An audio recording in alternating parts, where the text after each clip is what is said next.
ಚಲೋ. ಸೊ ನಿಮ್ ಕ್ಲಾಸ್ ಎಲ್ಲಿಗ್ ಮುಗಿದತ್ತ? ನಿನ್ನೆ ಎಲ್ಲಿಗ್ ನಿಲ್ಸಿದ್ದೆ?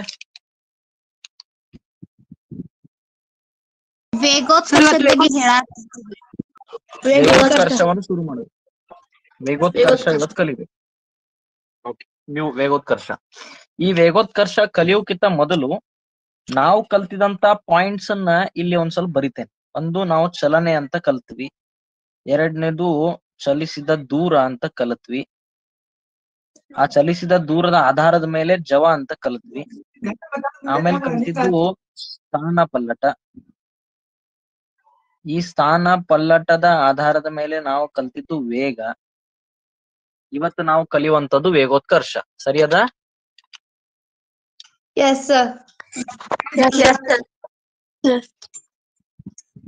ಸೊ ಇಲ್ಲಿಂದ ಶುರು ಮಾಡೋಣ. ಚಲನೆ ಅಂದ್ರೆ ಏನು?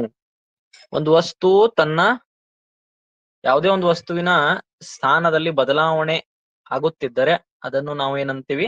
ಚಲನೆ ಅಂತ ಹೇಳ್ತೀವಿ. ಸರಿಯದ?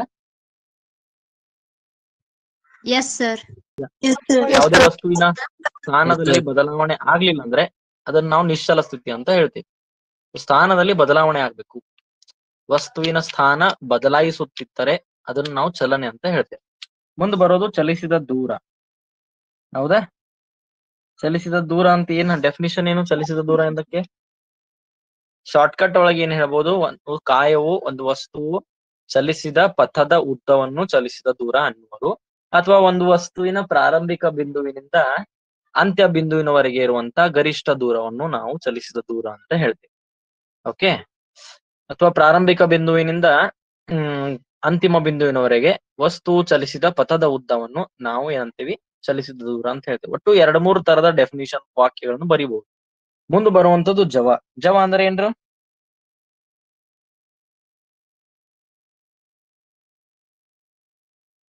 ಜವ ಎಂದರೇನು? ಒಂದು ಏಕಮಾನ ಕಾಲದಲ್ಲಿ ಒಂದು ಕಾಯವು ಕ್ರಮಿಸಿದ ದೂರವನ್ನು ಜವ ಎನ್ನುವರು.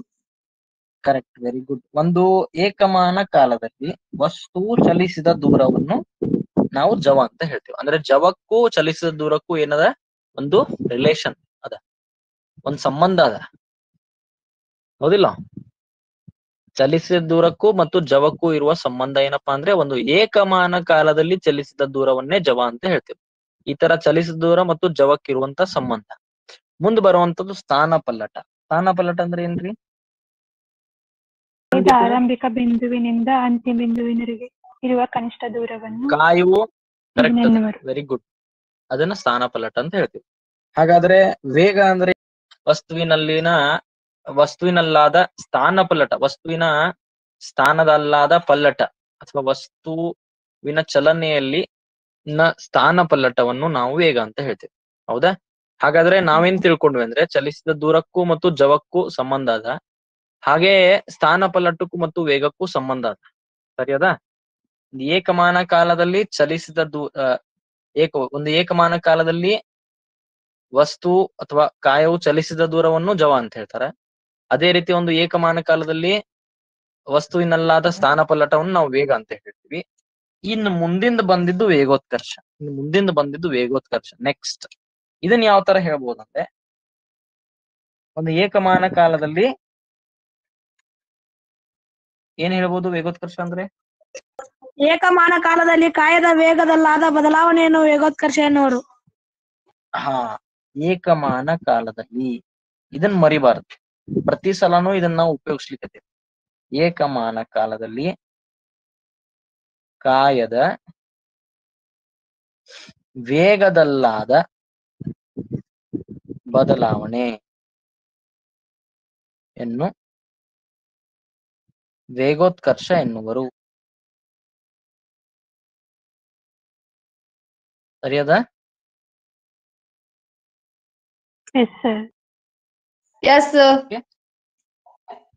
ಆತರ ವಸ್ತುವಿನ ಸ್ಥಾನ ಬದಲಾವಣೆ ಆದ್ರೆ ಅದು ಚಲನೆ. ಆ ಸ್ಥಾನ ಬದಲಾವಣೆ ಏಕಮಾನ ಕಾಲದಲ್ಲಿ ಎಷ್ಟಾಗತ್ತೆ ಅದು ಜವ. ಅದೇ ರೀತಿ ವಸ್ತುವಿನ ಸ್ಥಾನದಲ್ಲಿ ಬದಲಾವಣೆ ಆಯ್ತಂದ್ರೆ ಅದರ ಸ್ಥಾನ ಪಲ್ಲಟ ಏಕಮಾನ ಕಾಲದಲ್ಲಿ ಎಷ್ಟು ಬದಲಾವಣೆ ಆಗ್ತದೆ ಅದು ವೇಗ. ಅದೇ ತರ ವೇಗ ಬದಲಾವಣೆ ಆದ್ರೆ, ವೇಗ ಬದಲಾವಣೆ ಆಗ್ಬೇಕು. ಆ ವೇಗ ಬದಲಾಯಿಸುತ್ತಿದ್ದರೆ ಏಕಮಾನ ಕಾಲದಲ್ಲಿ ಎಷ್ಟು ವೇಗ ಬದಲಾವಣೆ ಆಗ್ತದ, ಅದು ವೇಗೋತ್ಕರ್ಷ. ತಿಳಿತಾ? ತಿಳಿತಲ್ಲ? Yes sir. Yes sir. Yes sir. ಈ ತರ ಇದನ್ನು ಸರಳವಾಗಿ ತಿಳ್ಕೋಬೇಕು. ಚಲಿಸಿದ ದೂರಕ್ಕೂ ಜವಕ್ಕೂ ಸಂಬಂಧ ಅದ, ಅದೇ ರೀತಿ ಸ್ಥಾನ ಪಲ್ಲಟಕ್ಕೂ ಮತ್ತು ವೇಗಕ್ಕೂ ಸಂಬಂಧ ಅದ, ಅದೇ ರೀತಿ ವೇಗಕ್ಕೂ ಮತ್ತು ವೇಗೋತ್ಕರ್ಷಕ್ಕೂ ಸಂಬಂಧ ಅದ. ಹೌದಲ್ಲ? ವೇಗಕ್ಕೂ ಮತ್ತು ವೇಗೋತ್ಕರ್ಷಕ್ಕೂ ಸಂಬಂಧ ಅದ ಅಂತ ತಿಳ್ಕೋಬೇಕು. ವೇಗ ಬದಲಾವಣೆ ಆಗುತ್ತಿದ್ದರೆ ಒಂದು ಏಕಮಾನ ಕಾಲದಲ್ಲಿ ಎಷ್ಟು ವೇಗ ಬದಲಾವಣೆ ಆಗ್ಯದ, ಅದು ವೇಗೋತ್ಕರ್ಷ. ಏಕಮಾನ ಕಾಲದಲ್ಲಿ ಕಾಯದ ವೇಗದಲ್ಲಾದ ಬದಲಾವಣೆಯನ್ನು ವೇಗೋತ್ಕರ್ಷ ಎನ್ನುವರು. ಅದಕ್ಕೊಂದು ಉದಾಹರಣೆ ರೂಪದಲ್ಲಿ ನಾನು ತಗೊಂಡಿದ್ರೆ, ಫಾರ್ ಎಕ್ಸಾಂಪಲ್, ಒಂದು ವಸ್ತು ಮೊದಲನೇ ನಿಮಿಷದಲ್ಲಿ 5 ಮೀಟರ್ ಪರ್ ಸೆಕೆಂಡ್ ವೇಗದಿಂದ ಓಡುತ್ತಿದೆ. ಎರಡನೇ ನಿಮಿಷದಲ್ಲಿ ಅದು 10 ಮೀಟರ್ ಪರ್ ಸೆಕೆಂಡ್ ತಲುಪ್ತದೆ. ಮೂರನೇ ನಿಮಿಷದಲ್ಲಿ 15 ಮೀಟರ್ ಪರ್ ಸೆಕೆಂಡ್ ತಲುಪ್ತದೆ. ಅದೇ ರೀತಿ 4ನೇ ನಿಮಿಷದಲ್ಲಿ 20 ಮೀಟರ್ ಪರ್ ಸೆಕೆಂಡ್ ತಲುಪ್ತದೆ. ಹಾಗಾದ್ರೆ ಏನಾಗ್ಲಿರ್ತದ? ವೇಗ ಸ್ಥಿರ ಅದನೋ ಅಥವಾ ವೇಗ ಬದಲಾವಣೆ ಆಗ್ತಾ ಇದೆ? ವೇಗ ಬದಲಾವಣೆ.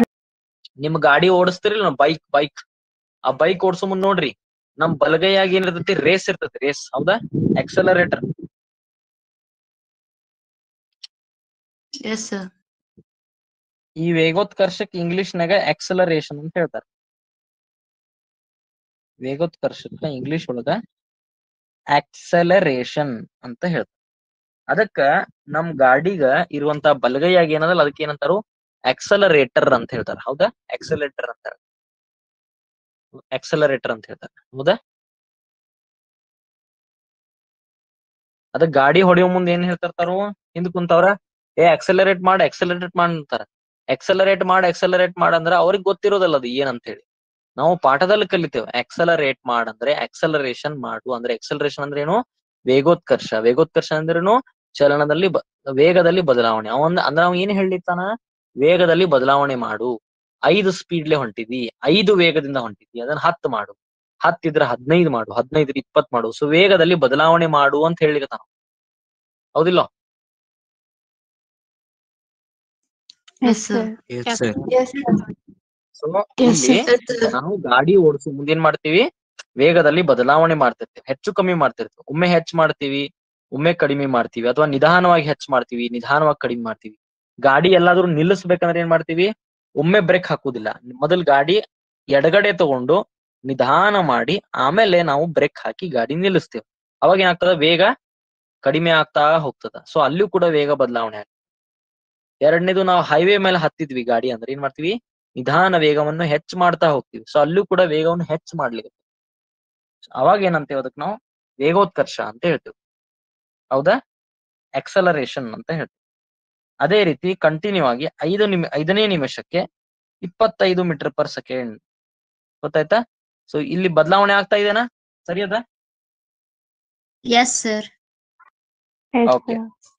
ಎಷ್ಟೆಷ್ಟು ಬದಲಾವಣೆ ಆಗ್ತದೆ ಹೇಳ್ತೀರಿ? ಎಷ್ಟೆಷ್ಟು ಬದಲಾವಣೆ ಆಗ್ಲಿರ್ತದ? ಇಲ್ಲಿ ಎಷ್ಟಾಗ್ಲಿರ್ತದ? 5. ಇಲ್ಲಿ ಎಷ್ಟು?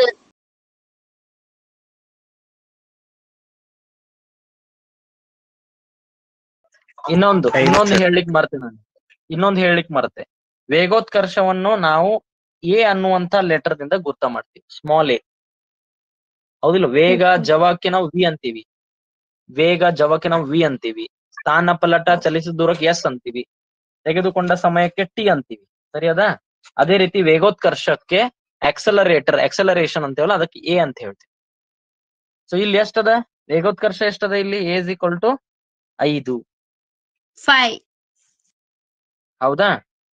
ಆದ್ರೆ ನಾನು ಇದಕ್ಕೆ ಏನ್ ಬರೀಲಿಲ್ಲ, ಇಲ್ಲಿ ಅಂತಾರಾಷ್ಟ್ರೀಯ ಏಕಮಾನ ಬರೀಲಿಲ್ಲ. ಹೌದಿಲ್ಲ? ಇಲ್ಲ ಸರ್. Yes sir. ಈ ಅಂತಾರಾಷ್ಟ್ರೀಯ ಏಕಮಾನ ಬರಿಬೇಕಂದ್ರೆ ನಮಗ್ ಸೂತ್ರ ಗೊತ್ತಿರ್ಬೇಕು. ಹೌದಿಲ್ಲ?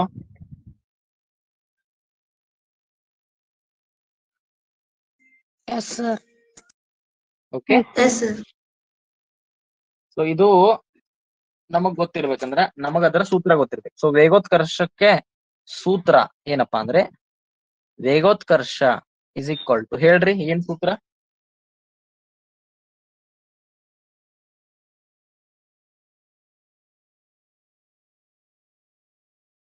ಬದಲಾವಣೆ ನೀವ ಹೇಳಿಗತ್ತೀರಿ ವಾಕ್ಯದಲ್ಲಿ ಏನ್ ಹೇಳಿದಿರಿ? ಒಂದು ಏಕಮಾನ ಕಾಲದಲ್ಲಿ ವೇಗದಲ್ಲಾದ ಬದಲಾವಣೆಯನ್ನು ವೇಗೋತ್ಕರ್ಷ ಎನ್ನುವರು. ವೇಗದಲ್ಲಾದ ಬದಲಾವಣೆ ಮ್ಯಾಲ್ ಬರಿಬೇಕು, ಏಕಮಾನ ಕಾಲ ಅಂದ್ರೆ ಏನು ಕೆಳಗ್ ಬರಿಬೇಕು. ತೆಗೆದುಕೊಂಡ ಸಮಯ.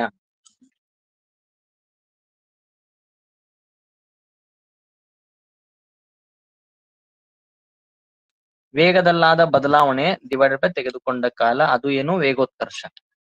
ಓಕೆ, ವೇಗದಲ್ಲಾದ ಬದಲಾವಣೆ ಅಂದ್ರೆ ಹೆಂಗ್ ಕಂಡುಹಿಡಿತೀರಿ ನೀವು?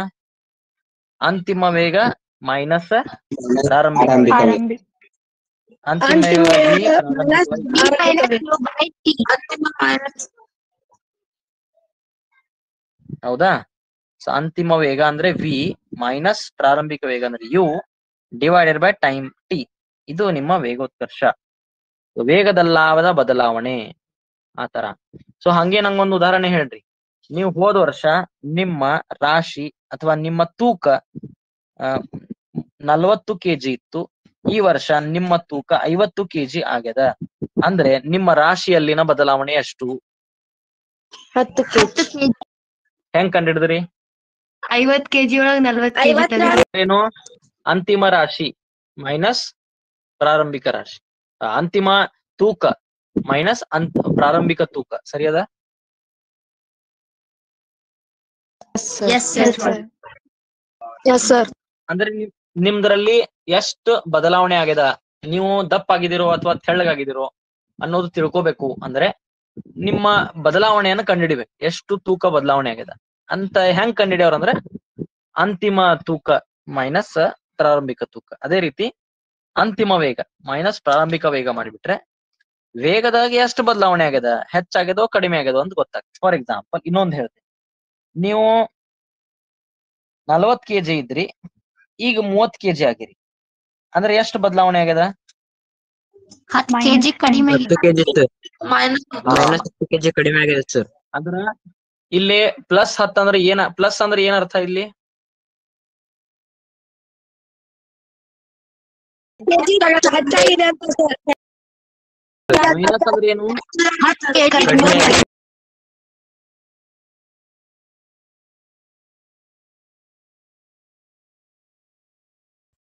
Very good. ಹಂಗ ವೇಗದಲ್ಲಾದ ಬದಲಾವಣೆ ಡಿವೈಡ್ ಬೈ ತೆಗೆದುಕೊಂಡ ಕಾಲಕ್ಕೆ ನಾವು ಸೂತ್ರ ಹಾಕಿದ್ದೇವೆ v minus u by T.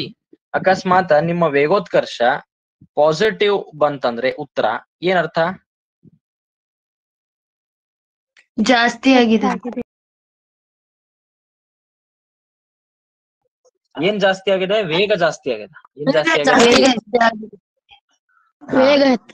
ವೇಗೋತ್ಕರ್ಷ minus ಬಂತಂದ್ರೆ ವೇಗ ಕಡಿಮೆ ಆಗಿದೆ. ಕಡಿಮೆ ಆಗಿದೆ ಅಂತ.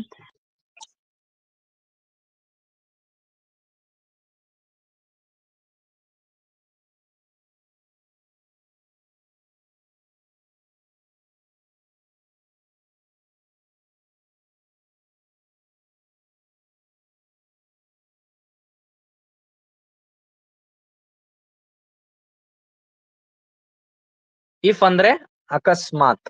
ಇಫ್ ಅಕಸ್ಮಾತ್ ವೇಗೋತ್ಕರ್ಷದ ಬೆಲೆ ಪಾಸಿಟಿವ್, ನೀವು ಕನ್ನಡನಾಗ ಬರ್ಕೋರಿ ಧನಾತ್ಮಕ. ಧನ ಅಂತ ಬರಿಬೇಡ್ರಿ, ಮತ್ ಬೇರೆ ಆಕೈತಿ ಧನ. ಅಕಸ್ಮಾತ್ ಎ ಬೆಲೆ ಮೈನಸ್ ನೆಗೆಟಿವ್ ಋಣಾತ್ಮಕ ಆತಂದ್ರೆ ವೇಗ ಕಡಿಮೆ ಆಗುತ್ತಿದೆ ಅಂತ ಅರ್ಥ, ಅಥವಾ ವೇಗ ಕಡಿಮೆ ಆಗಿದೆ ಅಂತ ಅರ್ಥ. ಗೊತ್ತಾಗ್ಲಿಕ್ಕತ್ತಲ್ಲ ನಿಮ್ಗ? Yes, sir. Yes, sir. ಅದಕ್ಕ ಈ ಉದಾಹರಣೆನೂ ಬರ್ಕೊಳ್ರಿ. ಈ ಮ್ಯಾಲೆ ಕೊಟ್ಟಂತ ಉದಾಹರಣೆನೂ ಬರ್ಕೋರಿ, ಅಂದ್ರೆ ನಿಮ್ಗ ತಿಳ್ಕೊಳ್ಲಿಕ್ ಈಸಿ ಆಗ್ತದ, ಸಿಂಪಲ್ ಆಗ್ತದ.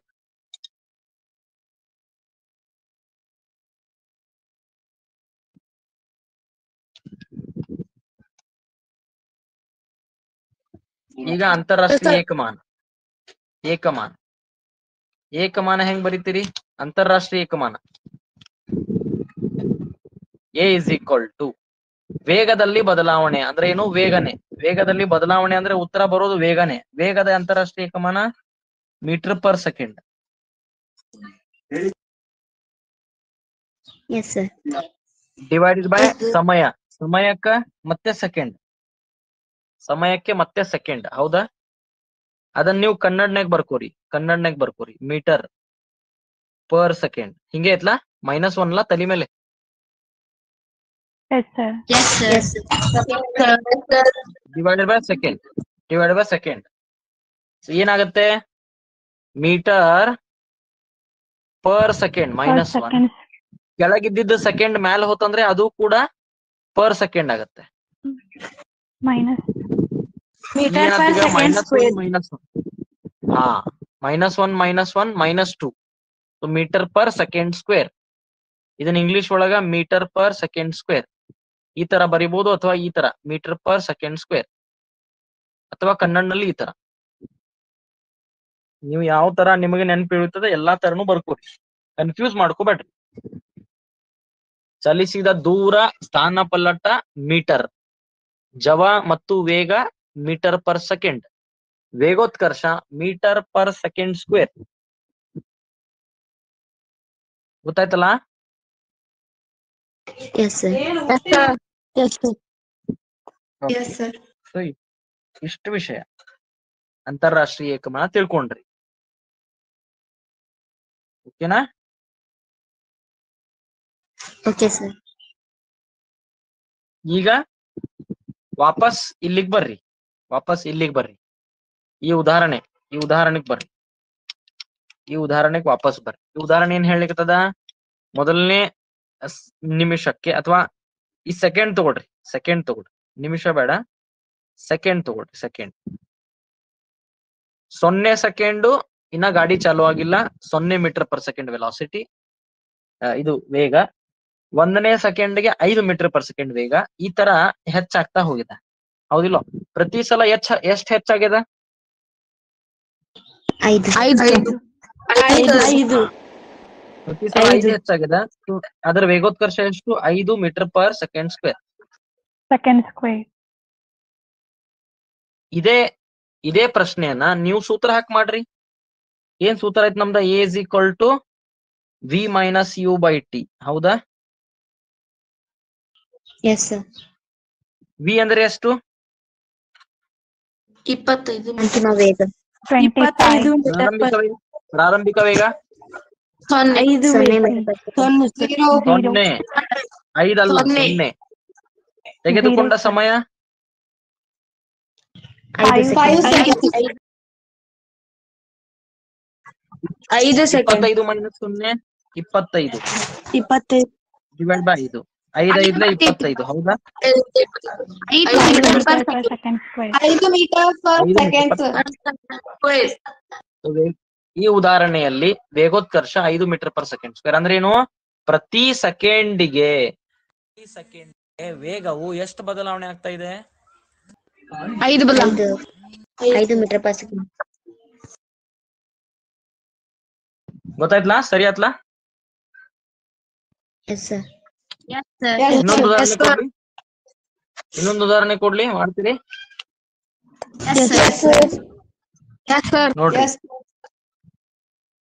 ಇನ್ನೊಂದು ಉದಾಹರಣೆ ಕೊಡ್ತೇನೆ.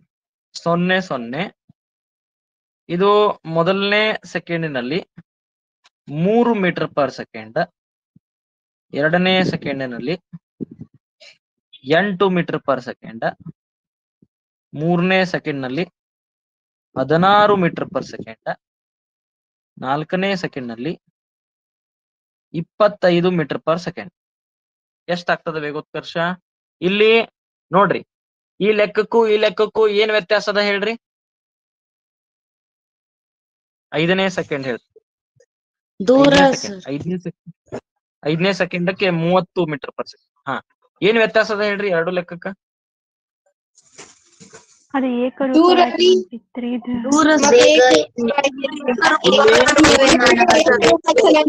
ಏಕರೂಪವಲ್ಲದಿದ್ರಿ. ಅಲ್ಲ, ಏಕರೂಪ ಅಂತಲ್ಲ, ಬಟ್ ಹಾ ಕರೆಕ್ಟ್ ಅದ. ಇಲ್ಲಿ ಏಕರೂಪ ಬದಲಾವಣೆ, ಏಕರೂಪದಲ್ಲಿ ವೇಗ ಬದಲಾಗ್ತಾ ಇದೆ. ಸರಿ ಅದ? Yes, sir. ಇಲ್ಲಿ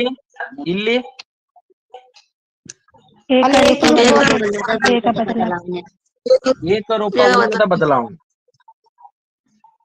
ಹೌದಿಲ್ಲ? Yes, sir. ಓಕೆ, ಮಾಡ್ರಿ. ಇದ್ರಾಗ ಮಾಡ್ರಿ, ಸಾಲ್ವ್ ಮಾಡ್ರಿ. ಎಕ್ಸಲರೇಷನ್ ಹೇಳ್ರಿ, ವೇಗೋತ್ಕರ್ಷ ಎಷ್ಟು ಹೇಳ್ರಿ? 6 meter per second square, sir.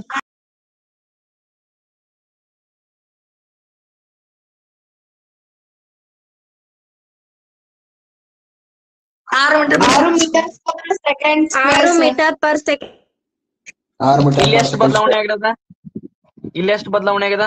3 ಹೆಚ್ಚಾಗ್ಯದ. 3 3 sir 3 ಹೆಚ್ಚಾಗ್ಯದ. ಇಲ್ಲಿ ಎಷ್ಟು ಹೆಚ್ಚಾಗ್ಯದ? 5 ಸರ್ 5 ಸರ್ ಇಲ್ಲೇ 8 ಸರ್ 8 ಸರ್ 9 ಸರ್ 5 ಹಾ ಓಕೆ. ಸೊ ಇಲ್ಲೇನು ಏಕರೂಪದಲ್ಲಿ ವೇಗ ಬದಲಾವಣೆ ಆಗಿರೋದ್ರಿಂದ ಇದಕ್ಕೇನಂತೇವ್ ನಾವು ಏಕರೂಪ ವೇಗೋತ್ಕರ್ಷ ಅಂತ ಹೇಳ್ತೇವೆ. ಏನ್ ಹೇಳ್ತೀವಿ? ಏಕರೂಪ ವೇಗೋತ್ಕರ್ಷ.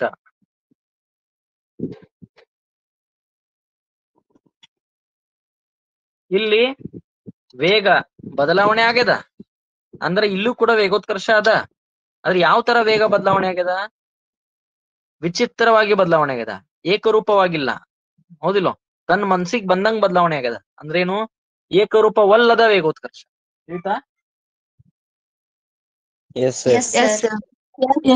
ಸರ್ ಸೊ ಇದಕ್ಕೆ ಯಾವ ತರ ವಾಕ್ಯ ಕೊಡ್ತೀರಿ? ಏಕರೂಪ ವೇಗೋತ್ಕರ್ಷ ಮತ್ತು ಏಕರೂಪವಲ್ಲದ ವೇಗೋತ್ಕರ್ಷ.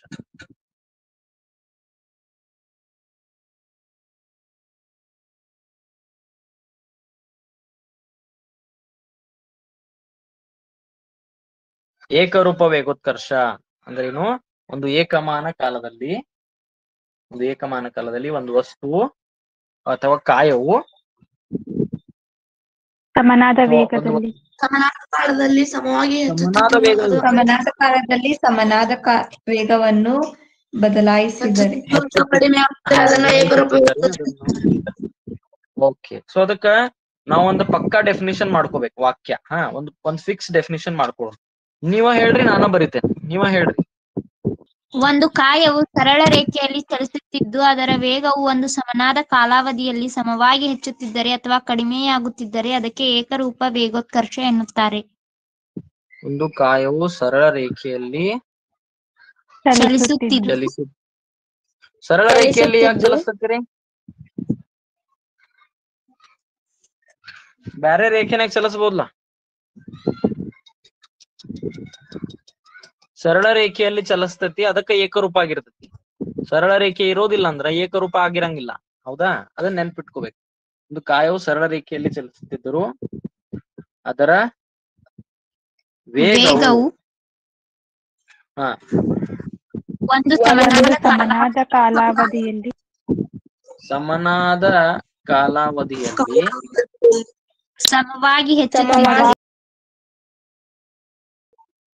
ಸಮವಾಗಿ ಹೆಚ್ಚುತ್ತಿದ್ದರೆ ಹೆಚ್ಚಾಗ್ತತೋ ಕಡಿಮೆನೂ ಆಗ್ತತೋ? ಅಥವಾ ಕಡಿಮೆಯಾಗುತ್ತಿದ್ದರೆ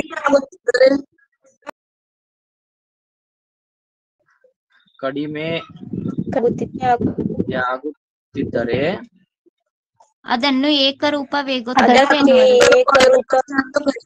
ಅದಕ್ಕೆ ಏಕರೂಪ ವೇಗೋತ್ಕರ್ಷ ಎನ್ನುತ್ತೀವಿ. ಬರ್ಕೊಡ್ರಿ, ಎಲ್ಲರೂ ಬರ್ಕೋರಿ. ಅದನ್ನು ಏಕರೂಪ ವೇಗೋತ್ಕರ್ಷ ಎನ್ನುತ್ತೇವೆ. ಇನ್ನೊಂದು ಡೆಫಿನಿಷನ್ ಯಾವ ತರ ಬರಿಬಹುದು? ಇನ್ನೊಂದ್ ತರ ಮತ್ತೆ ಯಾವ್ದಾರ ತರ ವಾಕ್ಯ? ಒಂದು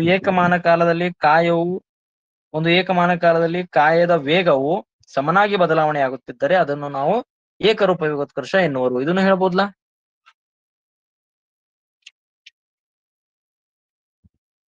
ಹೌದಿಲ್ಲ?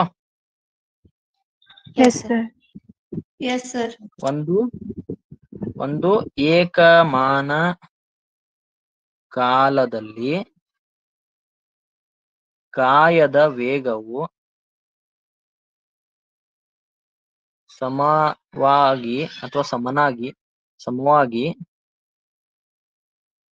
ಏನು ಹೇಳ್ಬೋದು? ಸಮವಾಗಿ ಬದಲಾಗುತ್ತಿದ್ದರೆ ಅದನ್ನು ಏಕರೂಪ ವೇಗೋತ್ಕರ್ಷ ಎನ್ನುವರು. ಹೌದಾ? ನಡೀತದ್ಲಾ?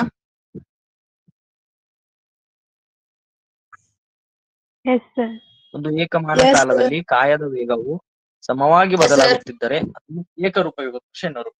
ಹಾಗಾದ್ರೆ ಅದಕ್ಕೆ ಉದಾಹರಣೆ ಇದನ್ನ ಹೇಳ್ಬೋದಾ? ಇಲ್ಲಿ ಮ್ಯಾಲ್ ಕೊಟ್ಟಿದ್ದ ಉದಾಹರಣೆ ಇಲ್ಲಿ ಬರಿಬೋದಾ?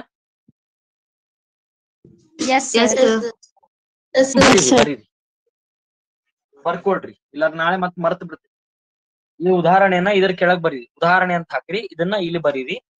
ಅಲ್ಲೇನ್ ಹಾಕ್ರಿ, ವಸ್ತುವು ತನ್ನ ವೇಗವನ್ನು 5 ಮೀಟರ್ ಪರ್ ಸೆಕೆಂಡ್ ಅನ್ನು ಪ್ರತಿ ಸಲ ಹೆಚ್ಚಾಗಿಸುತ್ತಿದೆ ಅಂತ ಬರೀರಿ. ವಸ್ತುವಿನ ವೇಗದಲ್ಲಿ ಪ್ರತಿ ಸಲ ಅಥವಾ ವಸ್ತುವಿನ ವೇಗದಲ್ಲಿ ಪ್ರತಿ ಸೆಕೆಂಡಿಗೆ 5 ಮೀಟರ್ ಪರ್ ಸೆಕೆಂಡ್ ಹೆಚ್ಚಾಗುತ್ತಿದೆ.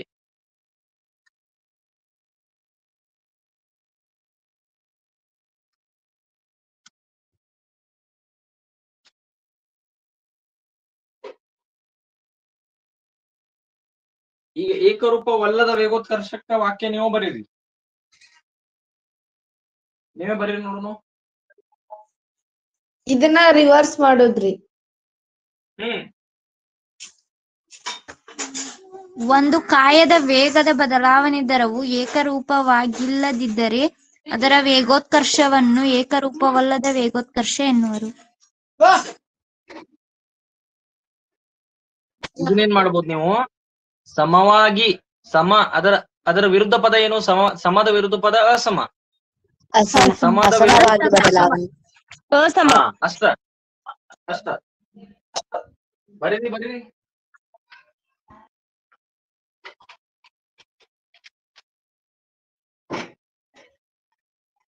ಒಂದು ಏಕಮಾನ ಕಾಲದಲ್ಲಿ ಕಾಯದ ವೇಗವು ಅಸಮವಾಗಿ ಬದಲಾಗುತ್ತಿದ್ದರೆ ಅದನ್ನು ಏಕರೂಪವಲ್ಲದ ವೇಗೋತ್ಕರ್ಷ ಎನ್ನುವರು.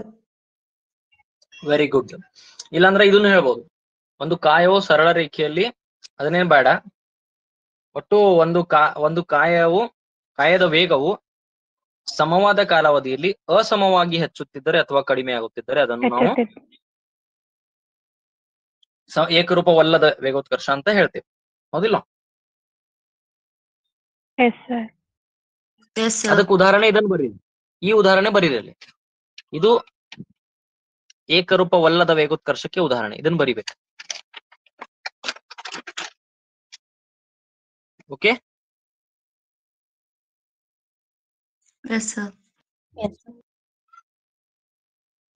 ಚಲೋ.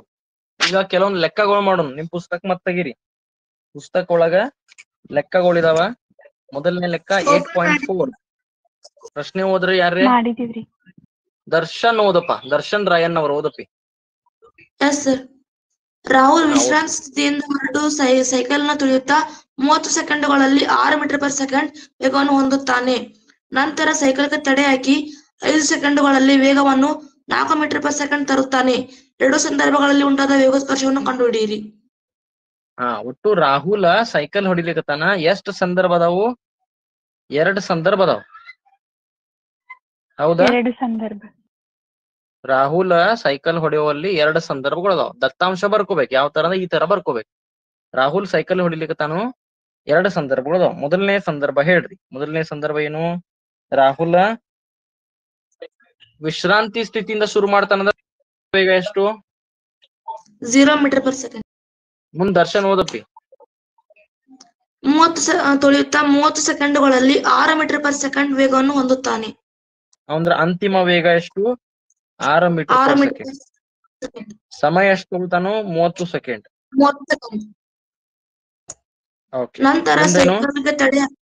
ನಂತರ ಸೈಕಲ್ಗೆ ತಡೆ ಹಾಕಿ 5 ಸೆಕೆಂಡುಗಳಲ್ಲಿ ವೇಗವನ್ನು 4 ಮೀಟರ್ ಪರ್ ಸೆಕೆಂಡ್ ತರುತ್ತಾನೆ. ಎರಡು ಸಂದರ್ಭದಲ್ಲಿ ಸೊ ಇದು ಮೊದಲನೇ ಸಂದರ್ಭ. ಹೌದಾ? ಇದು ಮೊದಲನೇ ಸಂದರ್ಭ. ಈ ಮೊದಲನೇ ಸಂದರ್ಭದಲ್ಲಿ ವೇಗೋತ್ಕರ್ಷಕ್ ಫಾರ್ಮುಲಾ ಏನಪ್ಪಿ? A is equal to V minus U by ಕಂಡಿಡಿರಿ. ಏನ್ ಬರ್ತದ?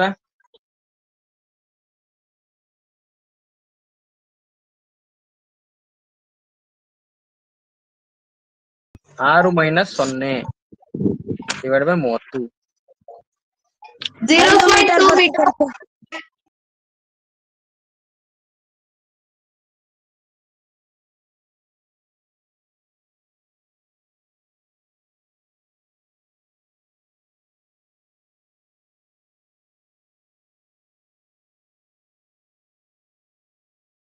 0.2 metre. Metre per second square. Okay, ಚಲೋ. ರಾಹುಲ್ ನ ಎರಡನೇ ಸಂದರ್ಭ ಓದ್ರಿ. ರಾಹುಲ್ ನ ಎರಡನೇ ಸಂದರ್ಭ ಏನೈತಿ? ಎರಡನೇ ಸಂದರ್ಭ, ಪೆಡಲ್ಗೆ ಬ್ರೇಕ್ ಹಾಕ್ತಾನ. ಸೈಕಲ್ ತಡೆ ಹಾಕಿ 5 ಸೆಕೆಂಡುಗಳಲ್ಲಿ ವೇಗವನ್ನು 4 ಮೀಟರ್ ಪರ್ ಸೆಕೆಂಡ್ ತರುತ್ತಾನೆ. ಹಾ, ಅಂದ್ರೆ ಎರಡನೇ ಸಂದರ್ಭದಾಗ ಅವ ಏನ್ ಹಾಕ್ಲಿಕತ್ತಾನ? ಬ್ರೇಕ್ ಹಾಕ್ಲಿಕತ್ತಾನ, ಹೌದಿಲ್ಲ? ಬ್ರೇಕ್ ಹಾಕಿದಾಗ Yes, sir. ಅವನ ವೇಗ ಎಲ್ಲಿಗ್ ಬರ್ತದ? 4 ಮೀಟರ್ ಪರ್ ಸೆಕೆಂಡ್. 4 ಆ metre per 4 second. Metre per second, ಆ 4 ಮೀಟರ್ ಪರ್ ಸೆಕೆಂಡ್ ಅಂತಿಮನೋ ಪ್ರಾರಂಭಿಕನೋ? ಅಂತಿಮ ಸರ್. ಹಾಗಾದ್ರೆ ಪ್ರಾರಂಭಿಕ ಎಷ್ಟು? 6 ಮೀಟರ್ ಪರ್ ಸೆಕೆಂಡ್. 6 ಸಮಯ ಎಷ್ಟು ಮೀಟರ್ ಹೋದ ಬ್ರೇಕ್ ಹಾಕ್ಲಿಕ್ಕೆ ಸಮಯ? 5 ಸೆಕೆಂಡ್ ಸರ್. ಸೊ ಇಲ್ಲಿ ಮತ್ತೆ v minus u by t. ಮತ್ತೆ ಸೂತ್ರ ಹಾಕ್ರಿ, ಸಾಲ್ವ್ ಮಾಡ್ರಿ.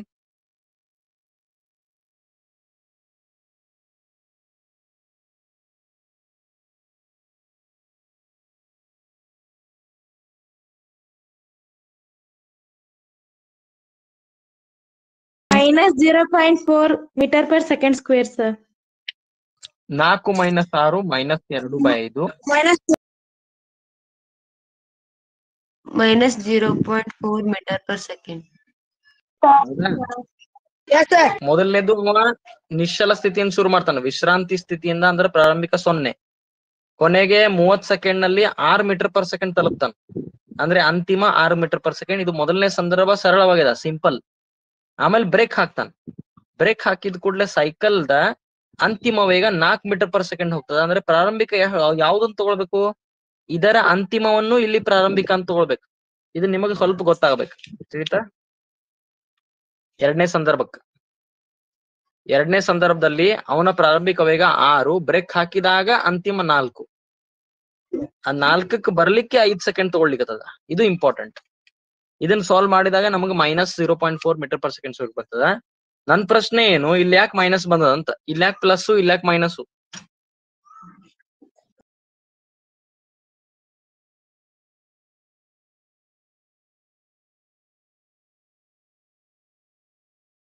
ನಾ ಏನ್ ಹೇಳಿದ್ನಿಲ್ಲೋ? ವೇಗ ವೇಗೋತ್ಕರ್ಷ ಕಡಿಮೆಯಾಗಿದೆ. ಪಾಸಿಟಿವ್ ಬಂದ್ರೆ ವೇಗ ಹೆಚ್ಚಾಗುತ್ತಿದೆ, ನೆಗೆಟಿವ್ ಬಂದ್ರೆ ವೇಗ ಕಡಿಮೆ ಆಗುತ್ತೆ. ಸರಿಯದಾ? ವೇಗ yes sir.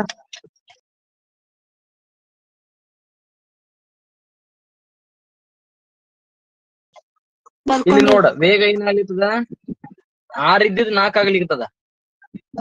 6 ಇದ್ದಿದ್ 4 ಆಗತ್ತಿತ್ತು. ಅಂದ್ರೆ ಹೆಚ್ಚಾಗತ್ತಿತ್ತು, ಕಡಿಮೆ ಆಗತ್ತಿತ್ತು? ಕಡಿಮೆ ಆಗತೈತಿ. ಅದಕ್ಕ ನೆಗೆಟಿವ್ ಸೈನ್. ಇಲ್ಲಿ ಏನಾಗತ್ತ ನೋಡ್ರಿ, 0 ಇದ್ದಿದ್ 6 ಆಗತ್ತ. 0 ಇದ್ದಿದ್ 6 ಆಗತ್ತ. ಹೆಚ್ಚಾಗತ್ತೆ.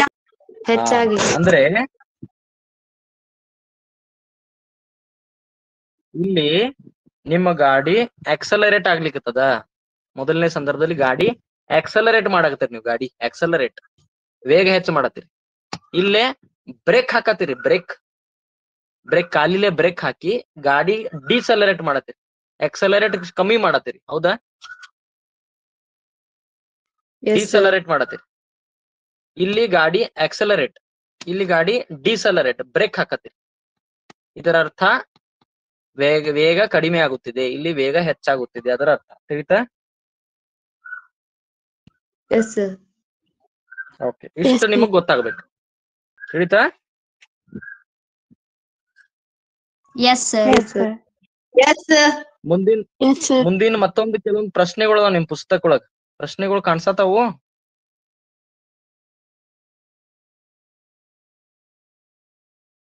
ಮೊದಲನೇ ಪ್ರಶ್ನೆ ಮೇಘ ಓದಪ್ಪಿ. ಒಂದು ಕಾಯವು ಏಕರೂಪ ವೇಗೋತ್ಕರ್ಷ ಏಕರೂಪವಲ್ಲದ ವೇಗೋತ್ಕರ್ಷದಲ್ಲಿದೆ ಎಂದು ಯಾವಾಗ ಹೇಳುತ್ತೀರಿ? ಯಾವಾಗ ಹೇಳ್ತೀರಿ?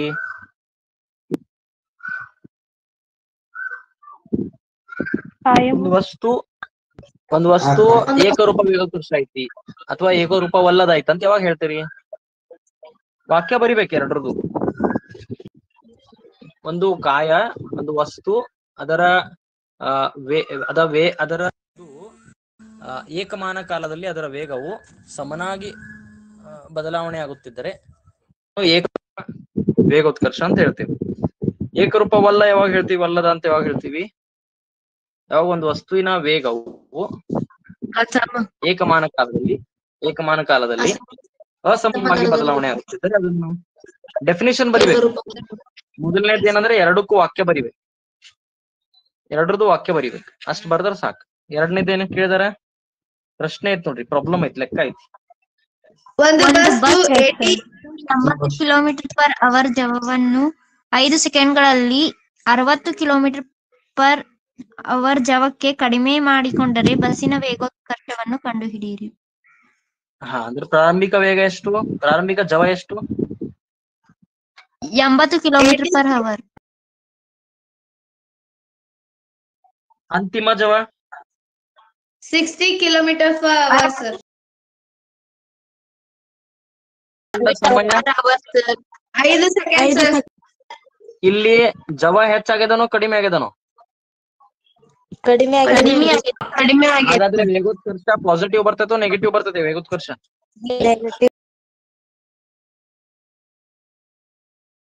ಮಾಡಿ ನೋಡ್ರಿ, ಮಾಡ್ರಿ ಲಘು. Bus ವೇಗೋತ್ಕರ್ಷ ಕಂಡಿದ್ದೀವಿ. 20 divided by 5. Sir, 4 meter per kilometer per hour. minus 4. Sir kilometre per ಗಂಟೆ ಇದೆ, metre per second kilometre per hour ಅನ್ನೋದ್ರಿ ಮೀಟರ್ ಪರ್ ಸೆಕೆಂಡ್ ಅನ್ನೋದ್ರಿ minus kilometre per hour square. Kilometre per hour square minus 4 kilometre per hour sir. minus 4 kilometer per hour square, sir. Square ವರ್ಗ.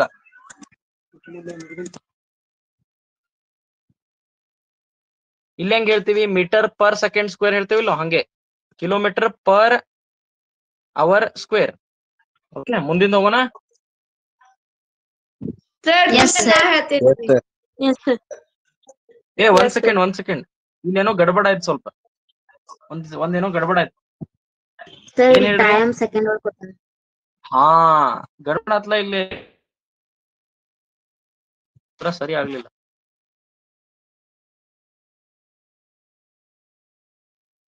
ತಪ್ಪಾಯ್ತಿದೆ. ಇಲ್ಲಿ ಅಂತಾರಾಷ್ಟ್ರೀಯ ಏಕಮಾನ ಆಗ್ಲಿಲ್ಲ, ಹೌದಿಲ್ಲ? Yes, sir. ಅದಕ್ಕೆ ಏನ್ ಮಾಡೋಣ ಈಗ? ಮತ್ತೆ ಮಾಡೋಣ ವಿ ಮೈನಸ್ ಯು. ಎಷ್ಟು ಬರ್ತದ V minus U? 80 minus 60 minus 80 minus 20 kilometre per hour ಬರ್ತದೆ, ಹೌದಾ? ಈ ಕಿಲೋಮೀಟರ್ ಪರ್ ಅವರ್ ಇದ್ದಿದ್ದು ಮೀಟರ್ ಪರ್ ಸೆಕೆಂಡ್ ಮಾಡ್ರಿ. ಈ ಕಿಲೋಮೀಟರ್ ಪರ್ ಅವರ್ ಇದ್ದಿದ್ದನ್ನು ಮೀಟರ್ ಪರ್ ಸೆಕೆಂಡ್ ಮಾಡ್ರಿ. ಹೆಂಗ್ ಮಾಡ್ತೀರಿ? ನಾ ಹೇಳಿದ್ದಿಲ್ಲ ನೀವು?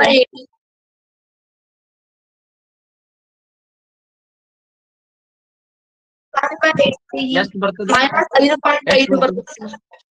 -5.5 ಮೈನಸ್ 5.5 ಸರ್. ಮಾಡ್ರಿ, ಎಲ್ಲಾರು ಮಾಡ್ರಿ. 5.5 ಮೀಟರ್ ಪರ್ ಸೆಕೆಂಡ್ ಆತಿ, ಹೌದಾ? ಈಗ ಮಾಡ್ರಿ V minus Yes, U sir. By T. ಈಗ minus 5.5 metre per second divide by ಇದು ಕೂಡ ಸೆಕೆಂಡ್, 5 ಸೆಕೆಂಡ್. ಸರಿ ಅದ? ಈಗ ಸರಿ ಆಗ್ತದಲ್ಲ? ಮೈನಸ್ ಎಷ್ಟು ಬರ್ತದ? 1.1 ಮೀಟರ್ ಪರ್ ಸೆಕೆಂಡ್ ಸ್ಕ್ವೇರ್. ಸರಿ ಅದ? Yes, sir. ಓಕೆ, ನೋಡ್ರಿ ಸ್ವಲ್ಪ ತಪ್ಪಿದ್ರ ಉತ್ತರ Yes, sir. ಪೂರ್ತಿ ತಪ್ಪು ಬರ್ತದ, ರಾಂಗ್ ಆಗ್ತದ. ಇಲ್ಲಿ 4 ಬಂದದ, ಇಲ್ಲಿ 1.1 ಬಂದದ, ಬಹಳ ವ್ಯತ್ಯಾಸ ಬರ್ತದ. ಅದಕ್ಕೆ ಬಹಳ ಕೇರ್ಫುಲ್ ಆಗಿರ್ಬೇಕು. ಅದಕ್ಕೆ ಅಂತಾರಾಷ್ಟ್ರೀಯ ಏಕಮಾನ ಅವಾಗ ಚೆಕ್ ಮಾಡ್ಬೇಕು. ಸರಿ ಅದ?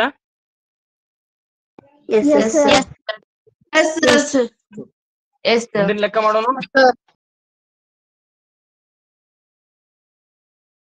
Yes, sir.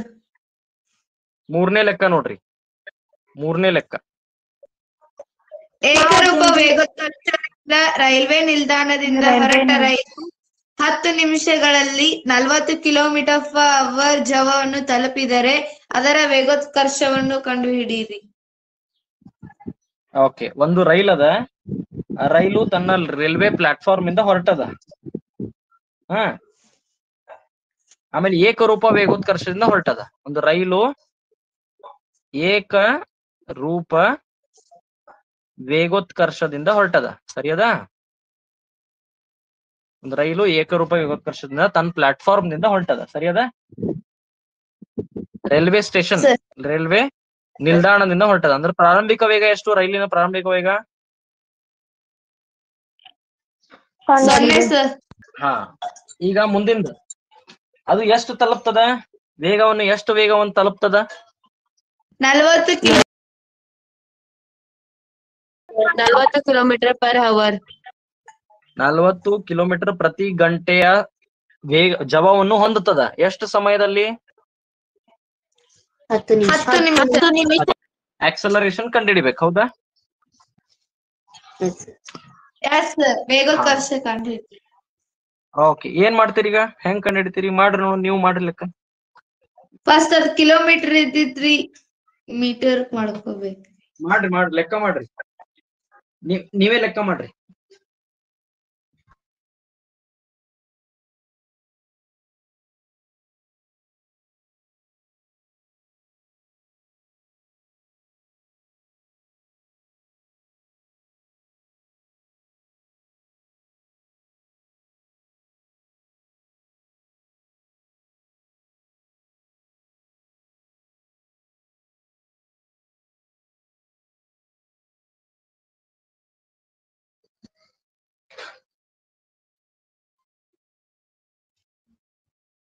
ಎಷ್ಟು ಬಂತ್ರಿ ಉತ್ತರ?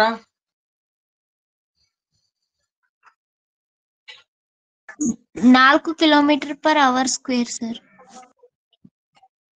1.1 metre per second square. 1.11 metre per second square sir.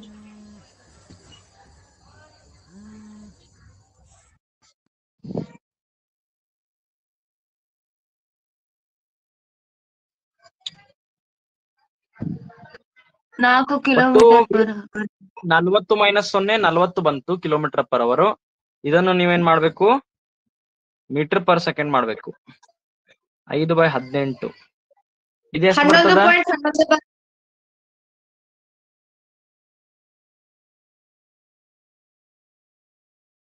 'A is equal to V minus U by T'. V minus U 11.1. Time ಅನ್ನ ಕೂಡ ಸೆಕೆಂಡ್ ಮಾಡ್ಬೇಕಲ್ಲ. ಇದು 10 ನಿಮಿಷದ. 10 ಗುಣಿಲೆ 60 ಸೆಕೆಂಡ್ ಮಾಡ್ಬೇಕಲ್ಲ. 600 second. 600 second. 600 seconds. 0.0185 metre per second square sir. ನೀವೇನ್ ಮಾಡಿದ್ರಿ? ಕೇವಲ 10 ಅಂತ ಇಟ್ಬಿಟ್ರಿ. ಹೌದಿಲ್ಲ? ಇದನ್ನ 600 ಮಾಡ್ಬೇಕು. ಎಷ್ಟು ಬರ್ತದ?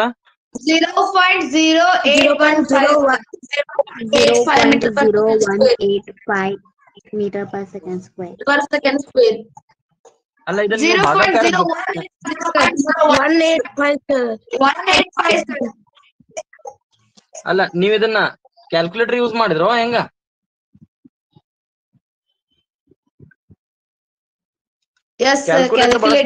ಕ್ಯಾಲ್ಕುಲೇಟರ್ ಬಳಸಬಾರ್ದ. ಪರೀಕ್ಷೆ ಒಳಗ್ ಕ್ಯಾಲ್ಕುಲೇಟರ್ ಇರೋದಿಲ್ಲ. ಕ್ಯಾಲ್ಕುಲೇಟರ್ ಇಲ್ದೆ ಸಾಲ್ವ್ ಮಾಡ್ಬೇಕಲ್ಲ. ನೀವು 10ನೇ ಪರೀಕ್ಷೆ ಮುಗಿಯೋ ತನಕನು ನಿಮಗ್ ಕ್ಯಾಲ್ಕುಲೇಟರ್ ಕೊಡಂಗಿಲ್ಲ ಪರೀಕ್ಷೆ ಒಳಗ. ಯಾವುದೇ ರೀತಿಯ ಸೈನಿಕ ಪರೀಕ್ಷೆ ಆಗಿರ್ಲಿ, ಪ್ರತಿಭಾ ಪೋಷಕ ಪರೀಕ್ಷೆ ಆಗಿರ್ಲಿ, ಯಾವುದೇ ಪರೀಕ್ಷೆಯಲ್ಲಿ ಕ್ಯಾಲ್ಕುಲೇಟರ್ ಇರೋದಿಲ್ಲ. ಎಲ್ಲಾ ಲೆಕ್ಕಗಳನ್ನು ವಿದೌಟ್ ಕ್ಯಾಲ್ಕುಲೇಟರ್ ಮಾಡ್ಬೇಕು. ಹಂಗಂತ ಹೇಳಿನ ನಿಮಗ ನಾನು 1 ತಿಂಗಳ ಮ್ಯಾಥಮೆಟಿಕ್ಸ್ ಕಲ್ಸಿದ್ದೆ, ಬೇಸಿಕ್ ಗಣಿತವನ್ನು ಕಲ್ಸಿದ್ದೆ.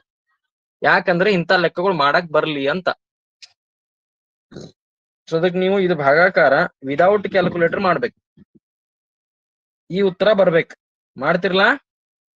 Okay sir. ಮಾಡಕ್ ಮಾಡ್ಬೇಕು ನೀವು. ಸೊ ಯಾವ ತರ ಮಾಡ್ತೀರಿ ನನಗ್ ಗೊತ್ತಿಲ್ಲ, ಒಟ್ ಮಾಡ್ರಿ.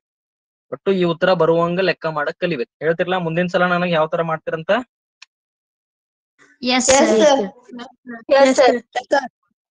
ಪ್ರಶ್ನೆಗಳೆಲ್ಲ ಬಿಡಿಸಿದೀವಿ. ಮುಂದಿನ ಭಾಗದಲ್ಲಿ ಕ್ಲಾಸ್ ಅಲ್ಲಿ ನಾವು ನಕ್ಷೆಗಳ ಬಗ್ಗೆ ಅಧ್ಯಯನ ಮಾಡೋಣ. ಓಕೆ, ಮುಂದಿನ ಭಾಗದಲ್ಲಿ ನಕ್ಷೆಗಳ ಬಗ್ಗೆ ಅಧ್ಯಯನ ಮಾಡೋಣ. ನಕ್ಷೆಗಳು Yes, sir. Yes, sir. Yes, sir. ಚಲೋ Yes, sir.